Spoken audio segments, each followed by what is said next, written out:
पूर्ण परमात्मा पाप कर्म दंड को भी काट सकता है।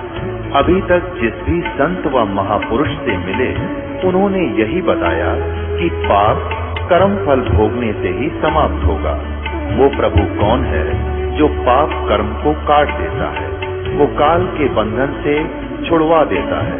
उसका क्या नाम है, पूजा की विधि क्या है? कृपया अवश्य सुनिए जगत गुरु तत्वदर्शी संत रामपाल जी महाराज के अमृत वचन।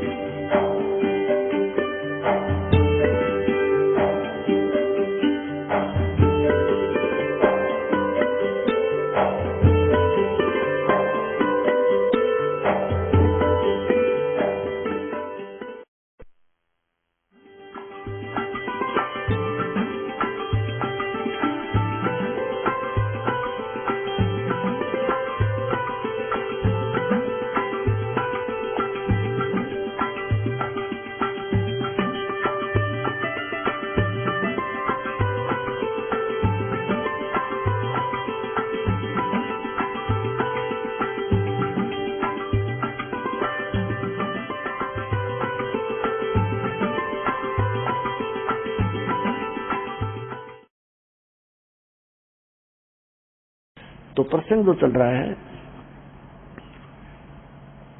दिव्या तो वाहे भली जो रटे हरि नाम, नहीं तो काट के फेंक दियो ये मुख में बोलो नाचा में।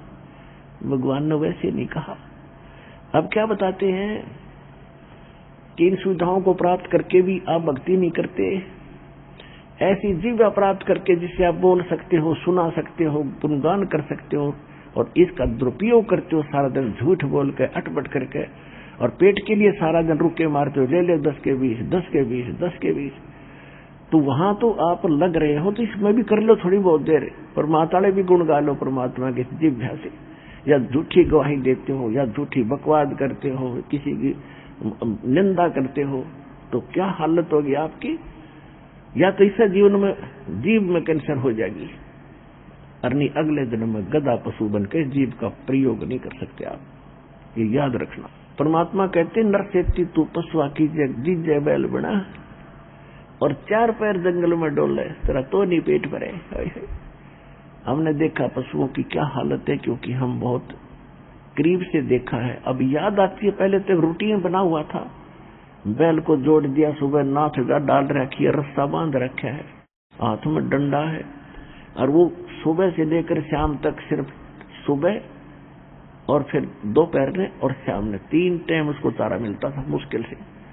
और भूखता 2 घंटे, 1 घंटा चलते ही खेत में काम करते भूख लग लेती है पशु को, तो वो खाना चाहता, साथ में फसल को उसका डंडा मारा जाता है, नाक से बांध रखा, खेत लिया जाता है, और सारा दिन उसको घसीटा जाता है। अब खाने टाइम पर रोटी और पी ले चाह और दूध समय पर, और लाले गुटी। तो भाई ये याद रखो ये बातें। देखो, जब तक हमें किसी बात का डर नहीं बनेगा, तो डर नहीं बनेगा तो हम उससे बच नहीं सकते। अब जैसे कई ये कहते हैं, ये तो किसने देखा है, ये तो वैसे डराने के लिए बातें कह रखी है। देखो, कोई चोरी करता है या चोरी करने की सोच रहा है या कर रहा है, तो उसको कोई बुद्धिमान व्यक्ति ये कहता है भाई चोरी मत करा कर, देख बहुत बुरा काम है, तुझे तो पकड़ा जाएगा, पुलिस पीटेगी, तेरा काला मुंह करेंगे और फिर जेल में डालेंगे। अब वो न्यू कहे कि तो डराने के लिए कह रखे, वो डराने के लिए भी है पर सच्चाई भी है। यदि नहीं वो डरा तो उसके साथ वो सारे काम होंगे जो उसको बताए जा रहे। तो यही ये सत्संग का उद्देश्य है कि ये डराने के लिए भी है और सच्चाई भी है। अगर इनका जो अवहेलना करेगा तो वो सारा काम होगा जो भगवान बता रहे हैं। अब परमात्मा क्या बता रहे हैं कि नर से तू पशुआ कीजिए, दीजिए बैल बना, और 4 पहर यानी 12 घंटे जंगल में धक्के खाएगा तेरा, तब तो नहीं पेट भरे। अब उसको प्यास लगी है, प्यास लगी है तो एक बार दोपहर में हमने देखा खूब, और एक बार शाम में 6-6 घंटे के बाद उनको 4-4 घंटे के बाद पानी दिखाया जाता था बैलों को। और फिर शेष में उसकी रेल बनाए रखा करते। तो अब पी वचा और मिला गुटी सूटी ला ठंडा में डाल के, है मूर्ख कहीं का, जो काम करना था भूल गया और बकवाद करी तो मिल गया फल। अब उस जीव से वो बता नहीं सकता मेरा पेट में दर्द है या कोई पैर में दर्द है। एक समय इस दास को याद हुआ घटना, पहले तो नहीं थी इतनी याद, मालिक की रोशनी से जो आंखें बनी, मोतिया बंद हट गया अज्ञान का। तब वो पिछले सारी कहानी याद आई जब मालिक की अवाणी पड़ी। हमारे घर एक बैल था, बैल 2 थे, तो हाली लेकर खेतों में सुबह सुबह जा रहा था। तो रास्ते में अंधेरे में सुबह सुबह वक्त से कोई कील पड़ी थी लोहे की, आज 1.5 इंच की, और उसकी ऊपर से कैप कटी हुई थी और रिजेक्ट करके डाल दी से मूर्ख ने, फेंक दी, कोई बालक ने डाल दी। तो सुबह सुबह जा रहे थे हाली लेकर, बैल के पिछले पैर के खुरों में घुस गई वह कील, एकदम घुस गई, थोड़ी बहुत लगी, फिर जल्दी जल्दी पैर टेका, दोनी चली गई अंदर। अब बैल ने लंग की, लंगड़ाने लगा। पहले एक ऐसी कहावत थी, हमने बताया करते आपस में बैठ के हाली लोग, कि बैल क्या कभी लंग हो जाए तो उसको छोड़े नहीं, चलाते रखे, क्योंकि कोई नस पे नस चढ़ गई उसकी और रोक दिया तो वह दूनी दुखी करेगी, चलने से वह अपने आप सेट हो जाती है। इस उद्देश्य से हाल ही ने उसको सारा दिन चलाया, लंग करते करते भी वह कील कति अदृश्य होगी, अंदर ठोकेगी, गले डले डुले लाग कर कंकर लग कर बैठ गई अंदर, और वो चले और रोए, आंखों में उसका आंसू आ रही। अब शाम तक जब वो घर लाया तो सोजस आ गई पूरे ऊपर घुटने तक। अब सोजस आ गई तो सुबह बैल उठा नहीं, उठाना चाहो तो जीभ निकाल के लेट गया, तो उसको छोड़ दिया गया। डॉक्टर बुलाए गए, ऐसे देसी इलाज होते थे। उसने आकर देखा कि इसके घुटने में बाव आ गया। अब कील लगी है नीचे पैर के तलवे में, खुरों में, और पट्टी बंदी है घुटने पे, गोड्डे पे बंद लग रहे पट्टी। 20 दिन 1 महीने तक वह पट्टी बांध रहे डेली के बाव आ गया इसके। फिर उसके बाद अपने आप वो पक के और उसमें मवाद निकलने लगा। तब किसी की नजर पड़ी, करे तेरा गजब, तो यहाँ क्या दिक्कत होगी इसको। तब दिखा किसी को, उसने देखा कि इसमें कील है, वो लगा के चिमटी सी और निकाली, इतनी लंबी निकली।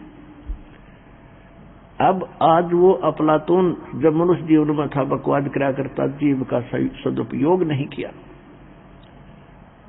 अब वो बता नहीं सका कि मेरा पीड़ा कहाँ है।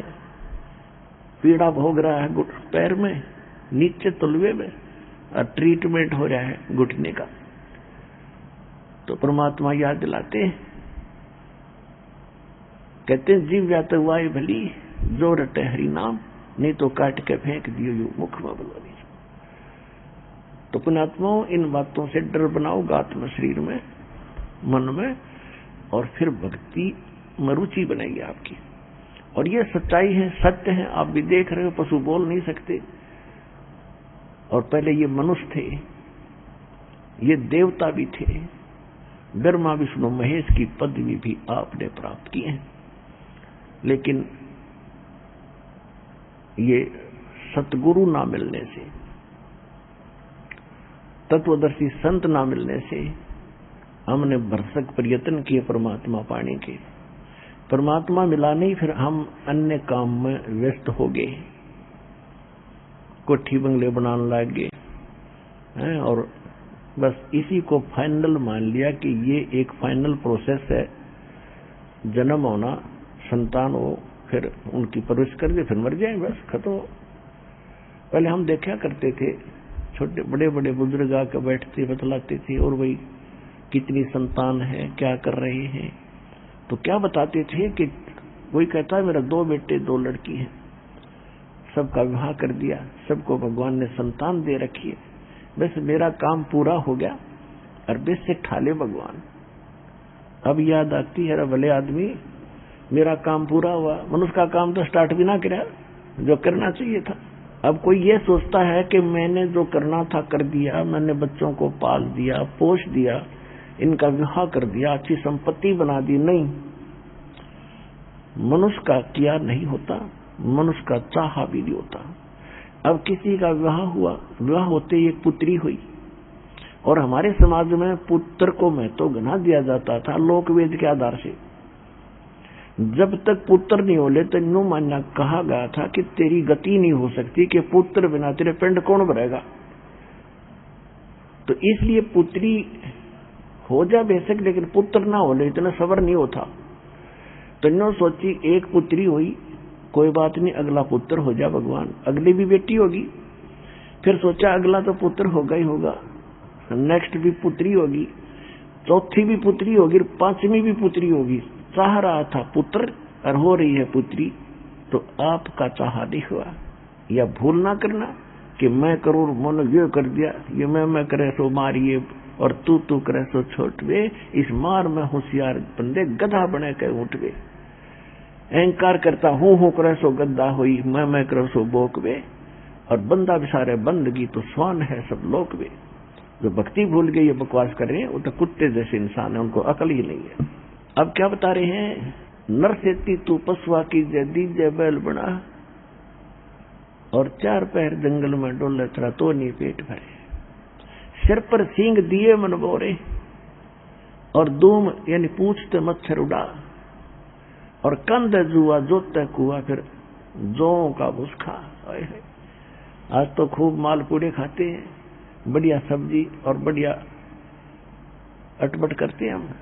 एक भक्ति ना करने से इतनी सुविधा भगवान ने दे रखी है, कोई बालकों का खेल है, और हमने इसको बर्बाद कर दिया बगैर ज्ञान के। तो कहते फिर क्या होगा।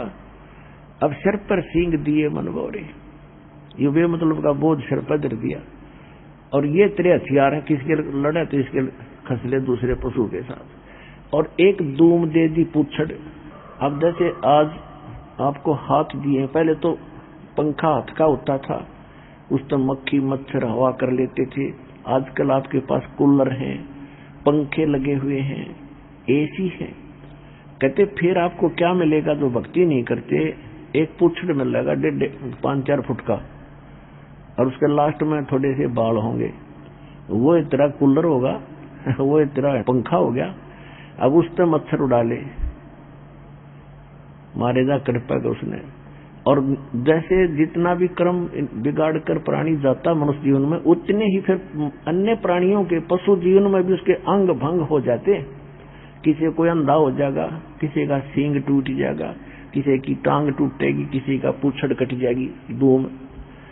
अब कई देखे बैल भैंस गाय पूछड़ कट गया, इतना ग्रह रहा उसने नूनू करा बैठा बैठा, और कूलर भी और पंखा भी गया। तो पुण्यात्मा इस सच्चाई से परिचित होकर सतर्क हो जाओ। ये ज्ञान से सतर्क होता है। गलत ज्ञान सुनते हम उधर अग्रसर हो जाते हैं, वहां से डरकीबाजी लगा देते। कोई चोरी करता है, कोई दारू पीता है, कोई रिश्वत लेता है। कर्म फोड़ रहे हैं। कर्म बनाने की ट्रेनिंग और शिक्षा जो सतलोक आश्रम बरवाला जिला हिसार हरियाणा में है, इस विश्व में नहीं है।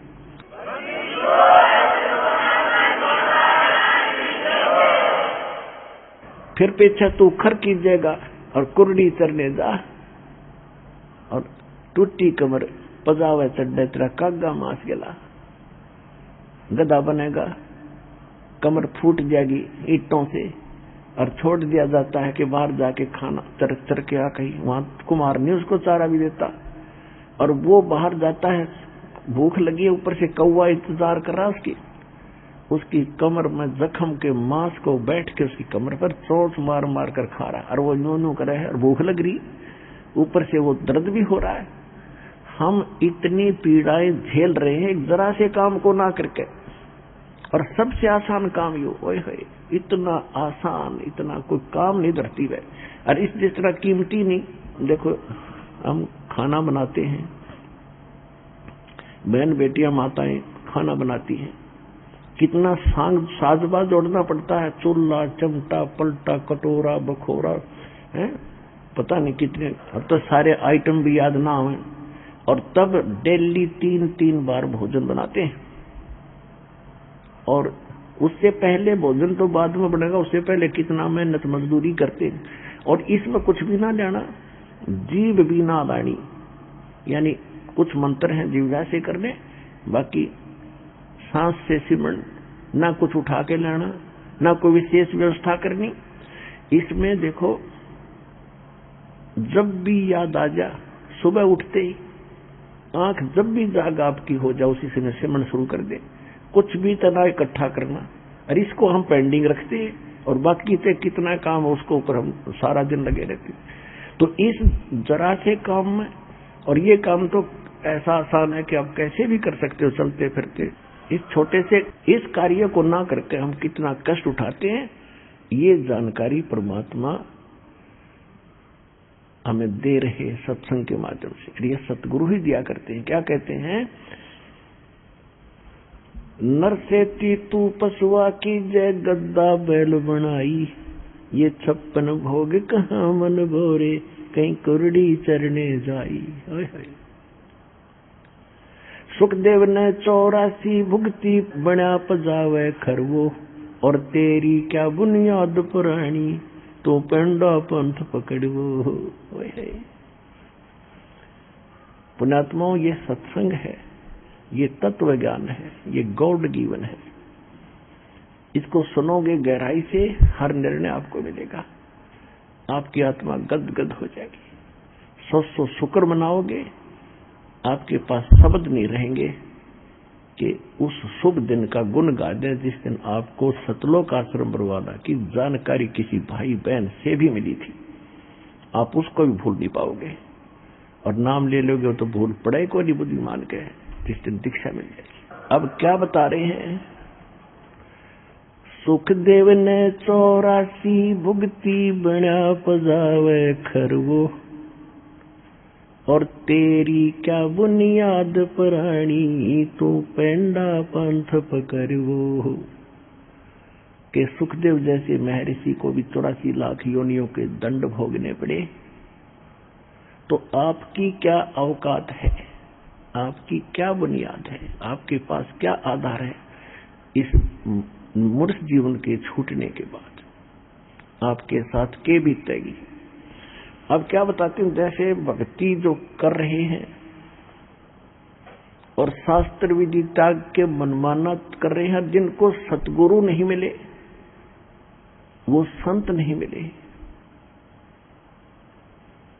जो गीता अध्याय नंबर 4 के श्लोक नंबर 32 और 34 में जिनकी विषय में जानकारी दी है, वो तत्वदर्शी संत नहीं मिले, तो भक्ति भी कर की इन्होंने और फिर भी राहत पूरी नहीं मिली।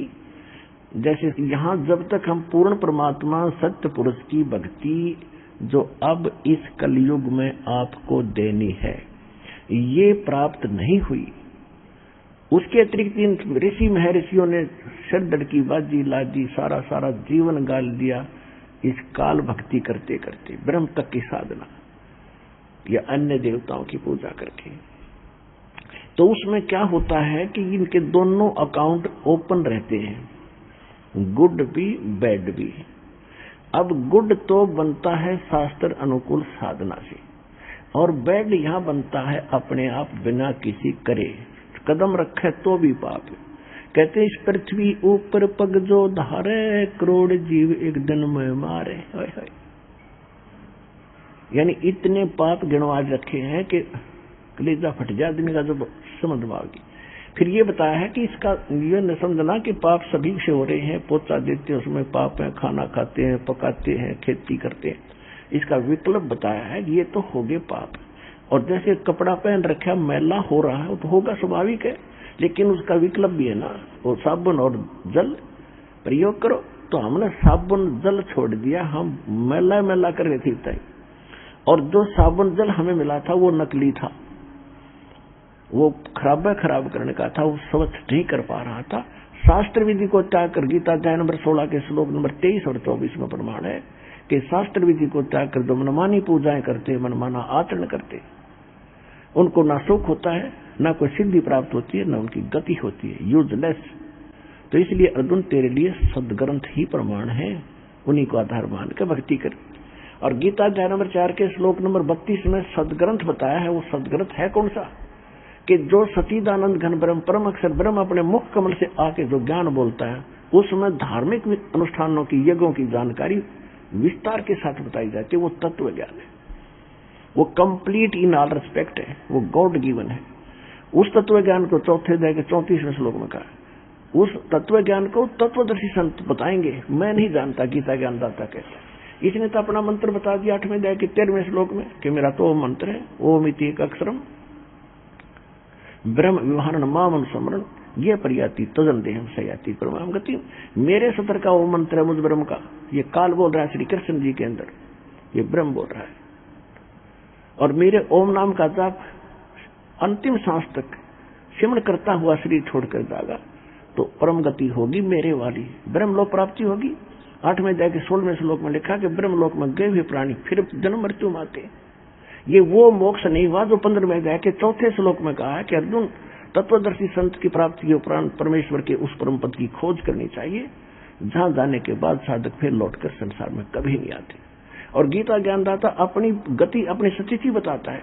दूसरे अध्याय के 12वें श्लोक में और चौथे अध्याय के 5 श्लोक में 9 में और 10वें अध्याय के दूसरे श्लोक में कि अर्जुन तेरे और मेरे बहुत जन्म हो चुके हैं, तू नहीं जानता।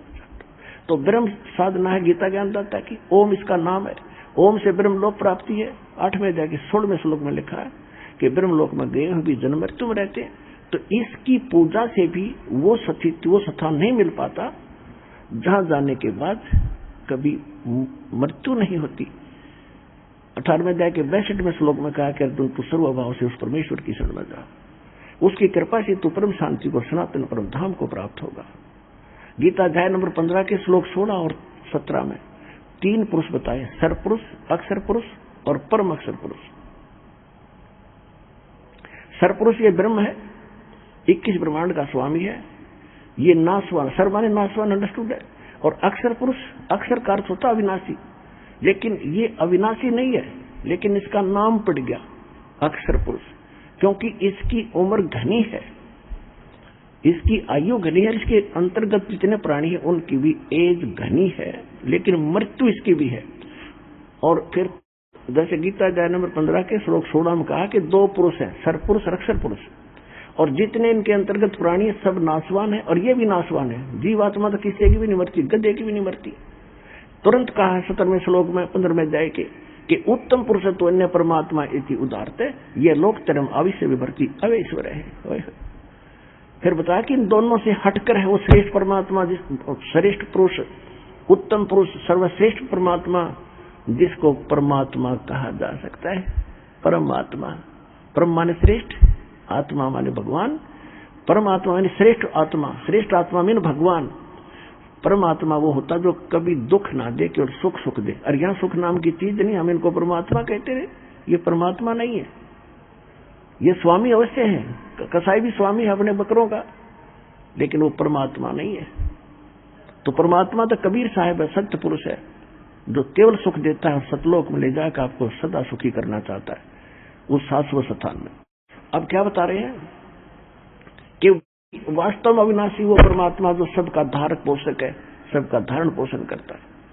अब यहाँ शंका पैदा कर देते कुछ अज्ञानी के 15वें अध्याय के 18वें श्लोक में यूं कह रखा है इसने कि मैं लोक वेद में मैं पुरुषोत्तम प्रसिद्ध हूं, लेकिन उसने यहाँ क्यों कहा है कि मेरे अंतर्गत 21 ब्रह्मांड में जितने प्राणी हैं मैं उनसे उत्तम हूँ, उनसे तगड़ा हूँ, बलवान हूँ, शक्तिशाली हूँ और इनसे अच्छा हूँ। इसलिए लोक वेद माने दंत कथा से मैं पुरुषोत्तम प्रसिद्ध हो रहा हूँ। आई एम नॉट पुरुषोत्तम। पुरुषोत्तम तो 15वें अध्याय के 70वें श्लोक में बता दिया, वो है पुरुषोत्तम यानी सबसे उत्तम भगवान। अपने आत्मा ये तत्व ज्ञान है और गॉड गिवन है, या परमात्मा की दी बुद्धि इस दास को प्राप्त। ये रेसी झक मार के मर गई, आज तक नहीं समझा सके गीता कहना क्या चाहते हैं, वेद बता क्या रही है। तो रहम किया आपके ऊपर भगवान ने, ये सत्कर मान लिया।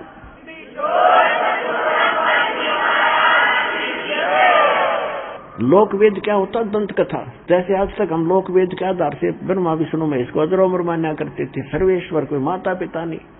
अब इनकी इतिहास पढ़ा, ये है सत्य तत्व ज्ञान। इनकी जन्म मृत्यु होती है, इनके माता पिता है, ये अविनाशी नहीं है। अब सरपुरुष ये नाशवान, अक्षर पुरुष 7 संग ब्रह्मांड का स्वामी है, सरपुरुष 21 ब्रह्मांड का मालिक, ये ब्रह्म काल है जहां हम रह रहे हैं।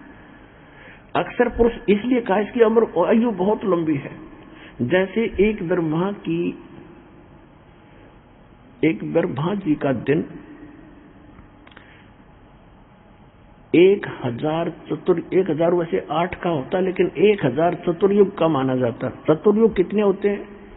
सतयुग, त्रेता, द्वापर, कलयुग, चारों युग मिला के। इन चारों युगों की जो वर्ष हैं कुल 43,20,000 वर्ष हैं इन चतुर्युग में। ऐसे 1000 चतुर्युग का ब्रह्मा जी का दिन और उतनी ही रात्रि। ऐसे 30 दिन रात से बना हुआ ब्रह्मा जी का एक महीना, और ऐसे बने हुए 12 महीने का वर्ष, और ऐसे बने हुए 100 वर्ष की आयु है ब्रह्मा जी की। और विष्णु जी की ब्रह्मा जी से 7 गुना अधिक है, और शंकर जी की विष्णु जी से भी 7 गुना है। तो इसके बाद भी इनकी मृत्यु होगी, और नए ब्रह्मा विष्णु महेश रजगुण सतगुण तमगुण बनाकर युग काल तैयार रखेगा। जो सा मरता जाएगा युवा उसको रखता जाएगा। इसने ऐसा जाल फैला के फिर क्या होगा?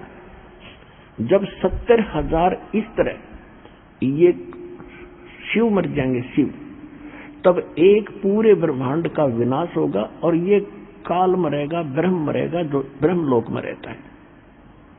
तो वो इतना पीरियड जो होगा वो अक्षर पुरुष का एक युग होगा। एक युग इतना अक्षर पुरुष का। और उसके बाद ऐसे ही 1000 युग का दिन, नोट चतुर्युग। गीता अध्याय नंबर 8 के श्लोक नंबर 17 में इसका संकेत है कि उसमें चतुर्युग नहीं लिखा। इन अज्ञानियों ने अनुवाद करता हूं उसमें ब्रह्मा का लगा दिया चतुर्युग। नहीं, ये परब्रह्म के लिए संकेत है, इस अक्षर पुरुष के लिए, कि इसका 1000 युग का दिन और 1000 युग की रात है। और ऐसे ही बताया।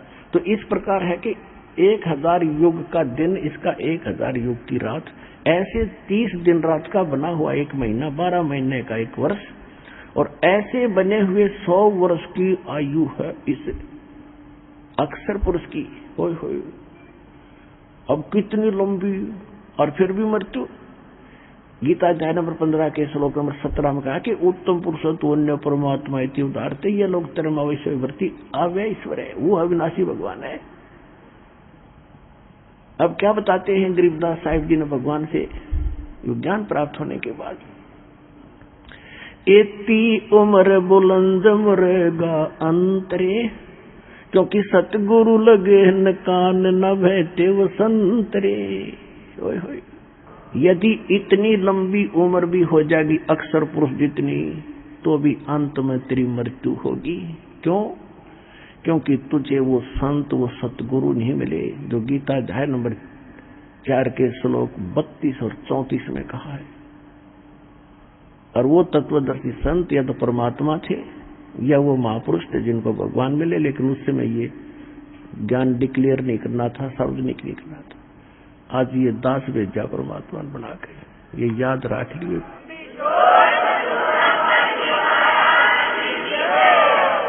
इतनी उम्र बुलंद मरेगा अंतरे, क्यों? क्योंकि सतगुरु लगे न कान न बैठे वो संतरे।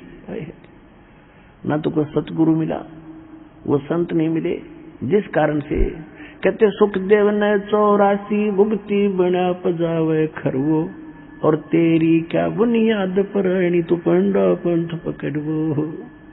ऐसी साधना करके सुखदेव जैसे महर्षि ने गधा बनना पड़ा। एक बार अपनी हिस्ट्री बताते हैं सुखदेव जी, उसको दिव्य दृष्टि प्राप्त हुई और डिस्कशन चल रही थी, उसमें एकदम झटका लगा उसको सब ऋषियों के बीच में उसने अपनी आत्म कथा बताई कि एक समय मैं गधे की योनि भोग रहा था और कुम्हार ने खूब काम लिया पुजावे के ऊपर, और जब मैं अंधा हो गया मुझे छोड़ दिया। कर्म अनुसार अंग भंग होते हैं और यहाँ दोनों कर्म भोगने पड़ते हैं जब तक परमात्मा कबीर जी की भक्ति हम नहीं करते हैं। परमात्मा कबीर जी की भक्ति इस दास से प्राप्त होने के बाद आपके पूर्व के सारे पाप कर्मों पर क्रॉस लगा देगा, खत्म कर देगा, भगवान नष्ट कर देगा। जब ही सतनाम हृदय धरो बहो पाप को नाश, हृदय से चिंगारी अग्नि की या पड़े पुराने घास। 1000 टन घास पड़ा हो अड़ंगा, और उसमें एक माचिस की सीख लगा दे, सारे ने फूंक कर राख बना देगी और चलेगी तेज हवा, कहीं की कहीं जाके पड़ेगी, ग्राउंड साफ हो जाएगा। जैसे सूरज के आगे बदरा ऐसे कर्म छयारे, प्रेम की पवन करे चितवंजन जल के तेज नयारे। आत्मा और परमात्मा के बीच में ऐसे पाप कर्म बाधा बने हुए हैं, जैसे सूर्य के बीच में बादल हो और तेज हवा चलती है, उन बादलों को तितर बितर करके और वो स्वच्छ प्रकाश आप तक पहुंचा देती है। ऐसे बताते हैं कि जैसे सूरज के आगे बदरा ऐसे कर्म छयारे, और प्रेम की पवन और करे चितमंजन फिर झलके तेज नयारे। यानी ये सतनाम का जाप करें, आत्मा में प्यार जागेगा, आंसू आने लगेंगे, आपके टप पड़ा करेंगे, मालिक की चर्चा जरा सी शुरू होती। अभी तो हमारे अंदर वो अड़े पड़े हैं पाप कर्म, हमें अंदर से वो उस स्थिति में आने नहीं देते आत्मा को। और जब ये आत्मा उस स्थिति में आएगी तो कहते प्रेम की पवन, और फिर करे चितमंजन, मालिक का शुक्र करे, याद रखे दाता ने, फिर झलके तेज न्यारी रोशनी होगी, आत्मा भगवान की तरफ बढ़ेगी। तो क्या बताते हैं कि सुखदेव ने 84 भुक्ति बना पजावे खरवो, और तेरी क्या बुनियाद प्राणी तू पेंडा पंथ पकड़ वो। अब वो बता रहा सुखदेव कि मैं गधा बन गया, छोड़ दिया मेरे मालिक, नंदा हो गया, चलता चलता जा रहा था, पगडंडी का आइडिया लगा कर आगे को जंगल में चला गया। आगे नाला था थोड़ा सा 2-2.5 फुट का, उसमें आम व्यक्ति कदूका जाता था, वो तो जंप लगा जाता वहां से। मुझे दिखाई नहीं दिया, मैंने अगले पैर फंसने लगे, मैंने जंप लगानी चाहिए, बीच में फंस गया, आगे मुंह टिक गया, पीछे बैक लग गई और पैर लटके भाई के। कहते 1 हफ्ता 10 दिन तड़प कर भूख से प्यास से मरा, ऐसे ऐसे कष्ट उठाए। अब क्या बताते हैं, सुखदेव ने 84 भुक्ति 84 लाख योनियों में कष्ट उठाए, और बना पजावे खर माने गधा वो, और तेरी क्या बुनियाद प्राणी। तो ये छोटे मोटे व्रत करता फिर इन पर घूम रहा है इधर उधर, इनसे कोई लाभ नहीं होगा, ये तो ऐसे महर्षियों की दुर्गति। और तो पेंडा पंथ पकड़ वो पैड़ा, वो मार्ग, वो यथार्थ भक्ति मार्ग पकड़ दो। तत्वदर्शी संत बताते हैं उस ज्ञान को ग्रहण कर, उस भक्ति को कर, तब तेरा छुटकारा। और परमात्मा से ज्ञान प्राप्त करके आदरणीय गरीबदास साहिब जी क्या कह रहे हैं, मन तू चल रे सुख के सागर, जो शब्द सिंधु रत्नागर। अब सुख सागर किसे कहते हैं? शंखो लहर मेहर की उपज, कहर नहीं जा कोई, दास गरीब अचल अविनाशी, सुख का सागर सोई। शंखों लहर मेहर की उपजे, जैसे मेरे दास के साथ तो बहुत बार ऐसी घटनाएं हुई है, कभी पहले भी नाम लेने के बाद तो बहुत ज्यादा होता है। अकेले बैठे हो, चिंतन मालिक का चल रहा हो, ऐसी स्थिति आ जाती है तो किसी ने हमें कितनी पीड़ा दे रखी है, कितना दुखी कर रखा है, तो उसके प्रति भी द्वेष नहीं आता, ऐसी सब अपनों सा दिखाई देता है, कोशिश करके भी नहीं होता, और वो होती है थोड़ी सी देर की, उसके बाद 100 कोशिश कर लेते हैं उस तरह स्थिति में आने की, नहीं आ पाते। तो वह मेहर की लहर थी, उसके जाने के बाद कहर की लहर शुरू होगी, उसने ऐसे क्यों कर दिया, उसे वो ऐसे क्यों बोला, वो करना है, वो रह गया, वो नुकसान हो गया, उसने वो ऐसे चलेंगे, वो करेंगे, ये कहर की लहर टूटी होगी शुरू। तो कहते हैं वह शंखों लहर मेहर की उपजे, वह ऐसा भाव रहेगा, और कहर नहीं जा कोई दुख नहीं, कोई कष्ट नहीं। और दास गरीब अचल अविनाशी, सुख का सागर सोई। अब क्या कहते हैं, मन तू चल रहे सुख के सागर, जहां शब्द सिंधु रत्नागर, रत्नागार, आगार माने डिपो खान, वह सुख की खान है, सतलोक, यानी जिसमें कि उस चीज का अभाव नहीं। कोयले की खान है, कोयला निकाल ले जा, अंत नहीं आता। कहते वो आगार है, डिपो है सुख का, सुख सागर। रत्न आगार, आगार माने रत्न यानी सुख रूपी रत्नों का भंडार है वो। फिर क्या बताते हैं, कोटि जन्म तन भर मत हो गए और कुछ नहीं हाथ लगा रे, कुकर सुकर खरबा बोरे कौआ हंस बगारे। कोटि जन्म तू राजा की न मिटी न मन की आशा, और भिक्षुक होके दर दर घूमया, ये मिला ना निर्गुण रासा।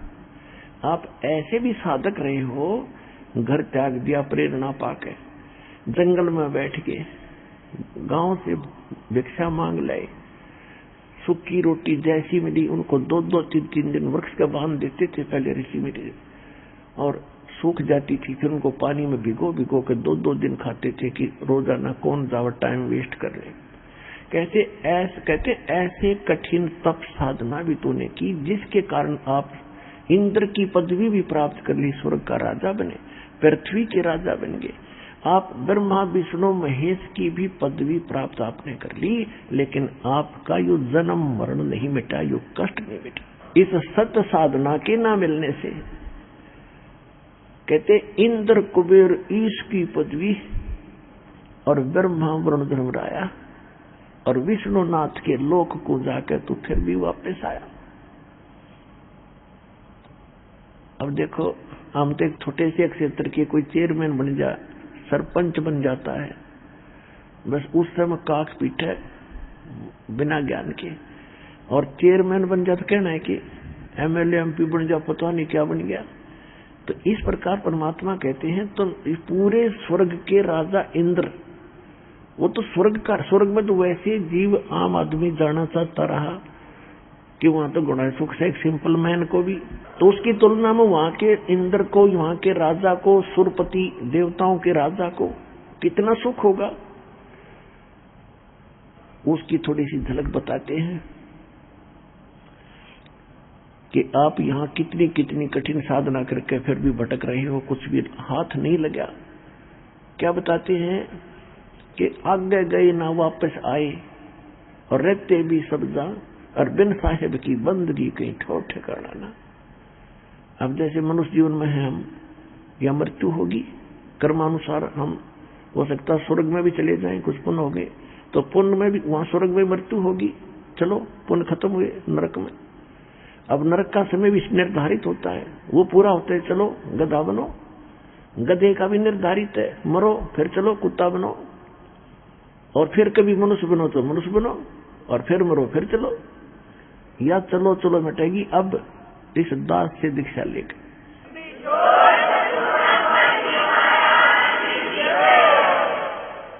तो क्या बताते हैं कि एक समय मार्कंडे ऋषि, देखो गीता अध्याय नंबर 4 के श्लोक नंबर 25 से लेकर 30 तक यही निर्णय दिया है कि जो भी जैसी साधना करा, कोई ब्रह्म साधना करता है, कोई देवताओं की पूजा करता है, कोई हठ योग करता है, कोई तपस्या करता है, कोई स्वाध्याय करता है, कोई अहिंसावादी तीक्ष्ण व्रत जैसे मुंह पर पट्टी बांध कर नंगे पांव फिरना, इसी को मोक्ष मान रहे हैं।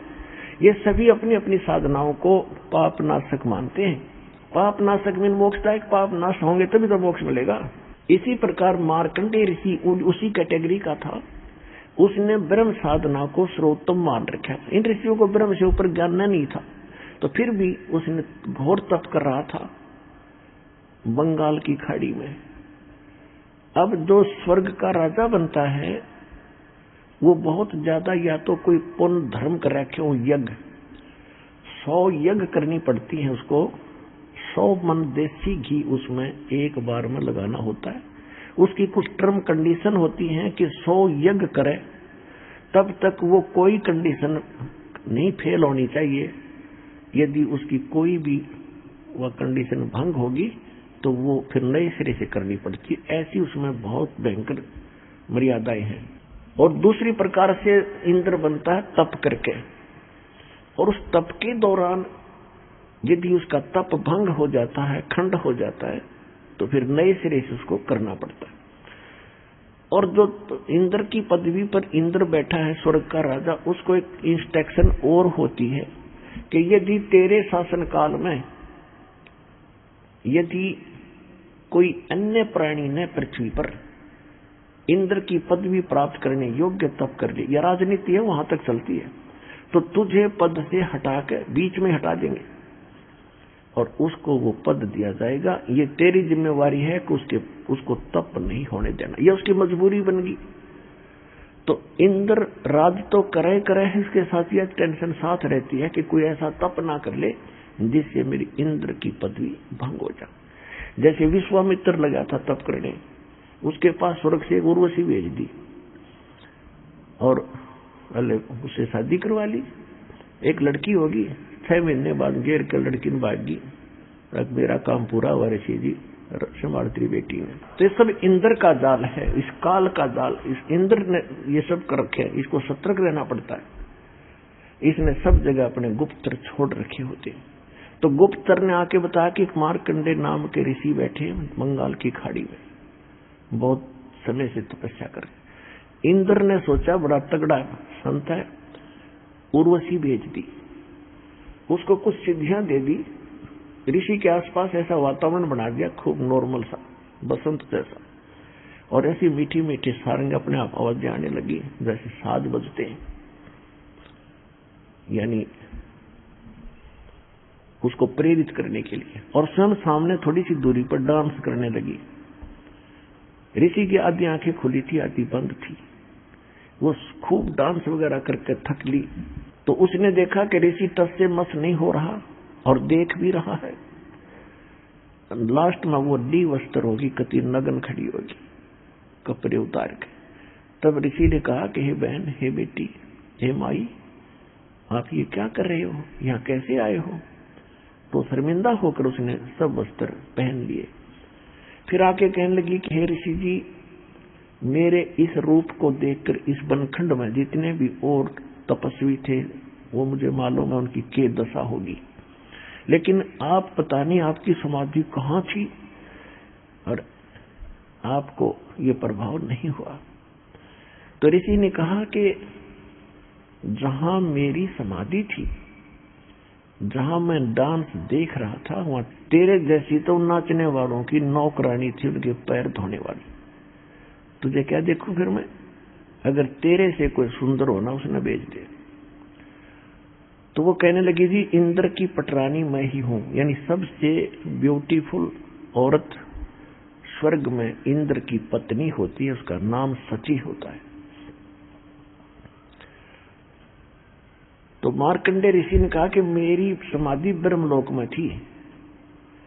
ब्रह्मलोक सबसे बड़ा होटल है इस काल का। प्रत्येक, जैसे एक तो कॉमन होटल है स्वर्ग नरक, तो कोई जाओ उसमें। एक विष्णु के लोक में विष्णु का पुजारी जाता, वहां एक रेस्टोरेंट है, वहां ये बकवाद है। और स्वर्ग क्या है? तो ये सबसे ज्यादा कॉस्टली और सबसे ज्यादा बकवाद उस ब्रह्मलोक में है। तो मार्कंडे, अब जैसे आप देखते हो, अब देखो हमने देखा करते, एक देखा हमने बड़े ऊंचे से टीले पर बैठा एक साधु, जब यू ज्ञान नहीं था, और चमटा गाड़ रखा, दूना ला रखा, और लोग जाओ, कोई दूध का लोटा ले जा रहा है, कोई कुछ ले जा रहा है, और दर्शन करें राजा के माथा टेके, दूर तक दिखे। अब उसके बारे में इस सूक्ष्म वेद में बताया गरीबदास साहब जी ने कि डिम्ब करें, डिम्ब माने पाखंड, ढोंग करें, और डूंगर चढ़े, डूंगर माने ऊंचे स्थान पर बैठेंगे ये, ताकि दूर तो सब न दिखूं मैं कुछ कर रहा हूं। और अंतर झीनी झूल जग जाने ये बंदगी करे, ये बोए सूड़ बबूल, ये तो खोटे खोदे थे, इनको ज्ञान ही नहीं था। तप करें, तप से अगले जन्म में राजा बने, राजा ने खोटे कर्म करे, अगले जन्म में नरक। तपेश्वरी सो राजेश्वरी, राजेश्वरी सो नरकेश्वरी, तप से राज, राज मद मानव, सूक्ष्म वेद में लिखा है। और जन्म तीसरे फिर शुक्र स्वान। तो मार्कंड ऋषि तप कर रहा था, तो ये ब्रह्मलोक में इसकी समाधि चली। अब देखो, आप कहीं बैठे हो, कहीं पर भी बैठे हो, 10-20 मिनट में मन ऐसी प्रेरणा करेगा, चलो वहां चलते हैं, वहां बैठते हैं। बैठने की चेष्टा करोगे तो भी ना बैठने दे। और आप चले जाते तो सिनेमा देखने जाते थे पहले, अब तो नहीं जाएंगे हम। तो 3 घंटे का नो नहीं पता लग गया कितनी देर में गई, क्योंकि नई नई बकवास देखने मन को चाहिए, तो बैठा रहेगा। तो ये क्या करते हैं कि इनका कोई कमल खुल जाता है, साधना से ऑटोमेटिक, कोई पिछले संस्कार से, पहले भक्ति युक्त लोग थे, बहुत थे, अब ना खुलता किसी का, तो वो पुराने संस्कारों से वो खुल जाता था। तो उसमें वो क्या देखते हैं, जैसे टेलीविजन ऑन हो गया, आपका कोई चैनल चाल पड़ा, तो उसमें वो कार्यक्रम रिले तो कहीं और से हो रहा, देख रहे हो टेलीविजन में। तो ऐसे जो ब्रह्मलोक में डांस हो रहा था, उस ऋषि ने वहां दिखा था, उस सामने वो खुलकर सामने रिफ्लेक्ट हो जाता, जैसे डिस्प्ले पर आ जाता है। तो वो डांस देखा था, हम सोचा तपस्या कर रहा है ना, मन टेकन देखने। तो ऐसी थी इनकी तपस्या, मूर्ख बना, आप भी बन लेते, हम इनके पीछे लगे रहे, बड़े सिद्ध औरत है। इसलिए जब उसने इस औरत से भी सुंदर औरतें वहां दिख रही थी, टारगेट इसका वहीं जाने का था कि इस नाम के जाप से साधना से वहां जाऊंगा, फिर इनको वहां मिलेंगे मुझे। ये नाम भगत क्या करते, इनका टारगेट क्या था? तो ये भगवान की रोशनी से आपको दाना दाना समझ में आओगा इसका, पूरे अध्यात्म मार्ग का, सब कर्मों का, सब अध्यात्म ज्ञान का। अब मार्कंडेय ऋषि कहने लगा तेरे से कोई सुंदर हो उसको भेज। तो कहने लगी मैं इंद्र की पटरानी मैं ही हूं। तो उसने कहा कि जब इंद्र मरेगा, ऋषि ने कहा, उसको पता था कि इंद्र की आयु कितनी है, 72 चतुर्युग, 72 चतुर्युग। इंद्र यानी ब्रह्मा के एक दिन में 14 इंद्रों की मृत्यु हो जाती है। ब्रह्मा जी के 1008 वर्ष की पूरा एक दिन होता है, वैसे लमसम इसको 1000 वर्ष मान लेते हैं। जैसे 365 से 1/4 दिन का अपना वर्ष होता है, इसको हम 365 का मान ले। तो इस प्रकार 72 चतुर्युग तक वो इंद्र का राजा रहेगा, स्वर्ग का राजा इंद्र बना रहेगा। और मार्कंडेय ऋषि को पता था कि इसकी मृत्यु होगी, इतना इनको ज्ञान था। तो इसने कहा, उस औरत से कहा, उस उर्वशी से कहा ऋषि ने कि इंद्र मरेगा तो तू क्या करेगी? तो भी तो मरेगी, तो भी मरेगी। कहने लगी मैं 14 इंद्रों को वरूंगी। अब हिसाब लाइयो पुण्यात्मा, ये 2.5 घंटे सुबह 2.5 घंटे शाम बैठ के अटपट करके सोचो मोक्ष प्राप्ति कर लेंगे। मंत्र ये है नहीं जो मूल मंत्र दास के पास है। तो कहने का भाव यह कि इतनी तपस्या, इतने पुण्य किए थे उस पुण्यात्मा ने, जो इंद्र की पटरानी बनी हुई है, उसकी कितनी 1000 चतुर्युग की आयु थी उसकी, 1008 चतुर्युग की। क्योंकि कह रही है कि इंद्र मर जाएगा, मैं नो की नो रहूंगी, नेक्स्ट इंद्र वहां आएगा तपस्या करके, वो मेरा पति होगा। यानी मैं तो स्वर्ग की रानी पटरानी बनी रहूंगी, इतने समय तक इंद्र मरते रहेंगे। तो मार्कंडेय ऋषि ने कहा कि वो 14 इंद्र भी मरेंगे, और फिर तू क्या करेगी? कि जितने इंद्र मैं वरूंगी वह तो गधे बनेंगे मृतलोक में, और फिर बाद में मैं गधी बनूंगी। तो मार्कंडेय ऋषि बोला फिर मुझे वहां क्यों ले जा रही थी? कि मैं अपनी इज्जत रखने के लिए, यदि मैं हार कर जाऊंगी तो मैंने दुआगन करेंगे, मुझे दंड देंगे, मजाक करेंगे, मेरी बेइज्जती करेंगे, तू हार का आएगी। मार्कंडेय ऋषि बोला तू आज भी गधी 14 खत्म करेगी, और मरने के बाद तू स्वीकार कर रही है कि मैं गधी बनूंगी, वो गधे बनेंगे। सारी भी इज्जत की ठेकेदारी बन रही है अपनी इज्जत रखने के लिए। तो यह सब की बुद्धि भ्रष्ट हो रही है पुण्यात्माओं। अब इतने में इंद्र आ जाता है और आके कहा कि हे बंद निवाज,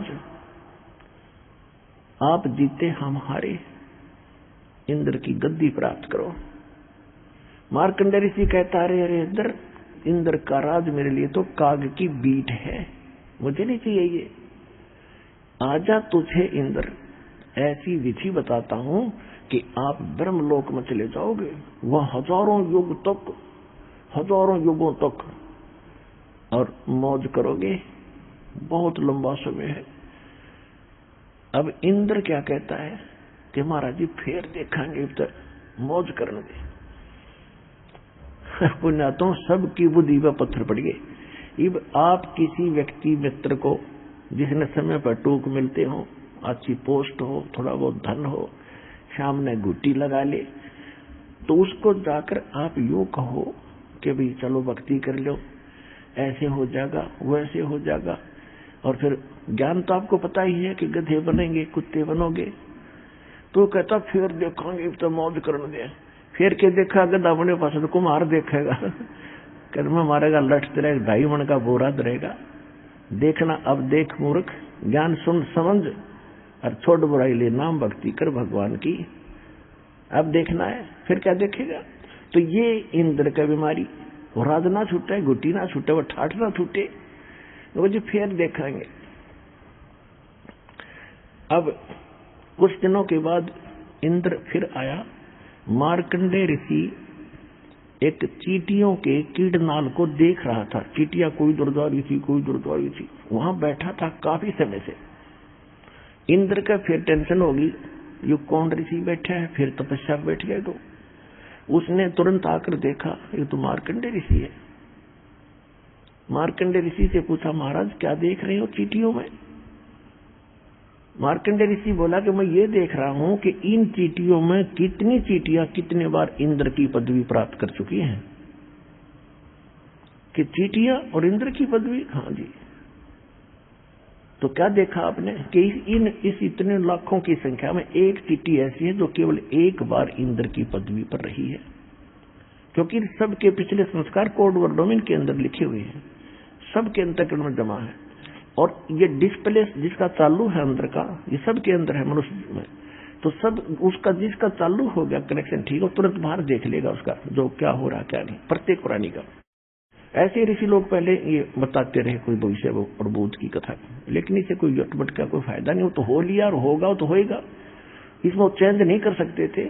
चेंज तो ईब होंगे इस परमात्मा कबीर जी की रजा से। अब छुटकारा भी होगा।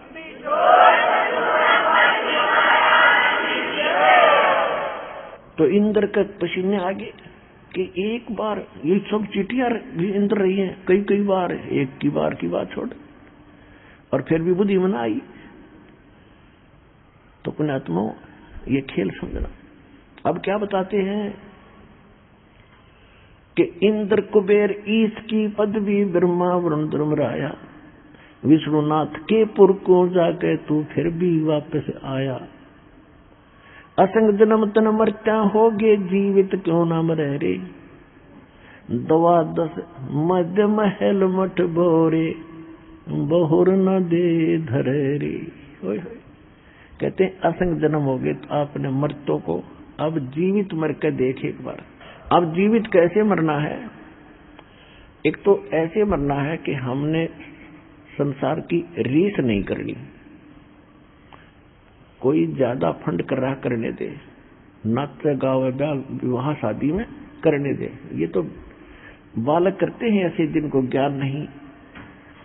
जैसे एक समय नानक साहिब जी मायूस बैठे थे।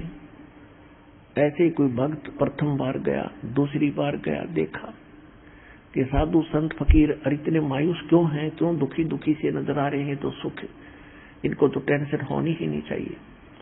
तो उसने पूछा कि महाराज मैंने कई बार देखा है आप खुश नजर नहीं आते। तो नानक साहिब जी ने कहा कि भाई किस चीज पर खुशी हो, एक पल में ना जाने यहाँ क्या बिजली गिर गया। कहते ना जाने काल की कर डारे और किस विध ढल जा पास आवे, और जिनाते सिरते मौत खुड़क दी उन्होंने केड़ा हासा। हमने तो भाई तुझे दिखा है, ना जाने आके बिजली गिर जाएगी। जैसे उदाहरण के लिए अब जीत मरने के ऊपर बात चल रही है कि हम ब्याह करते हैं, बकवाद करते हैं, डीजे बजाते हैं, फंड करते हैं, नाचते और गाते। एक लड़का ऐसे ही पहले दिन तो खूब नाचे गाए, अगले दिन बारात जा रही थी, दुल्हे वाली गाड़ी टकरा गई, एक्सीडेंट हो गया। दुल्हे समेत रिलेटिव जो खास बैठे रहे दुल्हे के साथ में, कोई भाई का बेटे, कोई बहन का बेटे हो, या कोई पति यानी कोई और विशेष, 8 के 8 मर गए, इंक्लूडिंग वो दुल्हा। पहले दिन तो नाच रहे थे, कूद रहे थे, और फिर बाल पाड़ रहे, वो परिवार टक्कर मार रहे, हाहाकार मच गया। अब बजा लो डीजे। तो यह संत बताते हैं अगर भक्त बनना है तो भक्तों की तरह चलना होगा, बकवाद नहीं चलेगी, ना भक्ति बनेगी, भगवान रुष्ट रहेगा आपसे। कहते ना जाने काल की गिरदारे किस विध ढल जा पासावे, और जिनाते सरते मौत खुड़क दी उन्होंने केड़ा हासावे। तो इन ब्याह शादी में बकवाद नहीं करनी जब भगत बनना चाहते हो तो। और सिंपल ब्याह करना, कति सिंपल। वचन से बेटा बेटी पराई होती है। जैसे ब्रह्मा विष्णु महेश का विवाह किया था दुर्गा ने, देवी पुराण में पढ़ कर देखियो। दुर्गा थी, 3 लड़कियां थी, 3 पुत्र थे। बड़ी का नाम सावित्री, ब्रह्मा से ब्याह दी, विवाह कर दिया, बेटा अपना घर बसा। दूसरी का नाम लक्ष्मी था, विष्णु जी से ब्याह दी कि तेरी पत्नी तू इसका पति जाओ, विवाह अपना घर बसाओ। ऐसे पार्वती शंकर का ब्याह दी फर्स्ट टाइम, और जा बेटा घर बसा, हो गया ब्याह। ना को बाती था, ना बराती था, ना डीजे बाजा, ना को हलवाई कढ़ाई चढ़ाई। तो भाई ब्याह करना ढंग से करो, कुछ रिश्वा भी कर लो। ये बाद में शिव जी की बरात का फंड करें, ना शिव जी ना कुछ और, या अब भी फंड करेंगे। तो इस तरह की जो बकवादे हैं ये बिना ज्ञान के हम करते रहे, ये त्यागनी पड़ेगी। तो इस प्रकार हमने अपने इन सभी परंपराओं को कम करके और सिंपल वे से विवाह करेंगे। तो इससे हमारा 80% वजन टेंशन घटेगी। हम बेटी को दुश्मन मान बैठे इन परंपराओं के को बढ़ा के। हम ऐसे अबोध बालक हैं, जैसे जेठ की धूप में जून के महीने में बच्चा घर से निकल जाता है नंगे पैरों, छोटा सा बालक है, ठुमुक ठुमुक करके, और बाहर जाता है तो रेत में पैर जलते हैं, रोता है, फिर बैठ जाता है, पड़ जाता है, पड़ कर फिर सूतड़ भी जले। पहले तो पैर जले थे, ये फिर और दूना रो रहा है। तो हम आज ऐसे बालक हैं, गलती करते हैं, एक और कर लेते हैं, वो दूना दुख हो रही। तो हमने इनसे बचना है, इन परंपराओं में नहीं फंसना है, तभी हम भक्ति कर सकेंगे। हम यात्री हैं, हम सफर कर रहे हैं अपने भक्ति पर, और यात्री ज्यादा वजन लेकर नहीं चल सकता। जब सारे घर ने ठाके चले तो किसा समझदार होगा वो। तो आप जी ने ये परंपराओं की गठड़ी अब रख देनी है, सिंपल वे से विवाह करें। ठीक है, जैसा आपको गुजारा दिया है मकान बना लो, लेकिन उससे काम नहीं लगे रहे। ना एक और बना लो, एक प्लाट और ले लूं, और कल मृत्यु हो जाएगी, फिर उस प्लाट में कुत्ता बनकर बैठेगा पूछते साफ करके। तो यह अकल साथ रखियो भगवान वाली। अब प्रसंग चल रहा है कि असंग जन्म तो न मरता होगे, जीवित क्यों ना मरे रे। तो अब अपनी कुछ मनोकामनाओं पर अंकुश लाना पड़ेगा, इच्छाओं को कम करना पड़ेगा। और इच्छा कम होंगी इस ज्ञान से, कहने से नहीं होती है। ये तो ज्ञान खड़ा दिखाई देगा आपको जब बकवादों में मन चल लेगा ना भाई, नहीं, ये आदेश नहीं है, और ये यूजलेस है। सारा समय इस में खो दिया। सन 1983 की बात है, 84-83 की। एक बैंक मैनेजर ने रोहतक के अंदर सेक्टर 1 में एक कोठी बनाई, उसमें 3.5 लाख रुपए लगे। आज तो वह मेरे ख्याल में 35 लाख में भी ना बढ़े, और कुछ बैंक से लोन ना ले जैसे भी। और उसका मुहूर्त करे था, उस दिन एतवार का दिन था। सामान लेने के लिए वो निकला था स्कूटर उठा के। उस दिन जिस दिन उसकी मुहूर्त शुरू हो रही थी, उसके पुजारी आ रहे थे पूजा करनी है। इधर पूजा होती है, उधर शराब शुरू तैयार रहती है कि एक भी पूजा वाले फारग हो, फिर गुट्टी छुट्टी लावांगे। ऐसी पूजाएं थी हमारी। स्कूटर उठा करके कोई सामान लेने गया था पूजा का या कोई और अन्य आवश्यक वस्तु। आगे जाके टू व्हीलर स्कूटर टकरा गया, पड़ते कनपटी लगी फुटपाथ पे, वहीं पैर पसार गया भाई। अब उसको टीम कौन रहेगा? आपके तो कुतरू बनकर घूम रहा होगा। तो कहने का भाव ये है कि जो ये घटनाएं घट रही हैं और भगवान क्या बता रहे हैं, ये आपके लिए एक दृष्टि बनेगी न्यारी। तो इस नजर को देखकर फिर आगे चलना सफर में।